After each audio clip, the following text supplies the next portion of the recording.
भारत के सभी राज्यों की खबर SNS न्यूज चैनल पर, खबर जो आपको रखे सबसे आगे। नमस्कार, मैं विशाल पटेल, SNS टीवी में एक बार फिर से आपका स्वागत है। आइए रुक करते हैं कुछ खास खबरों की ओर और दिखाते हैं SNS टीवी की यह खास रिपोर्ट।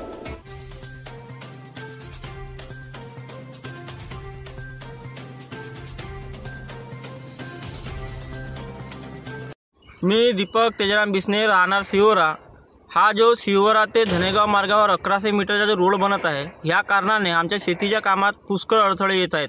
8 महिने झाला ह्या रोडाचं काम सुरू आहे, पण अर्धवट सोडून ठेकेदार कुठं पळालाय माहीत नाही। आज 30 महिना उलटून शनी आम्हाला बखरणी करण्याकरता, बैल येण्या जाण्याकरिता पुष्कळ त्रास होत आहे। तरी पण ह्या रोडाचं काम लवकरात लवकर सुरू व्हावा आणि लवकरात लवकर, जेणेकरून शेती मशागत अगोदर हा रोड बनून जावाले पाहिजे, नाहीतर आम्ही धरणा मोर्चा केल्याशिवाय दुसरा पर्याय राहणार नाही।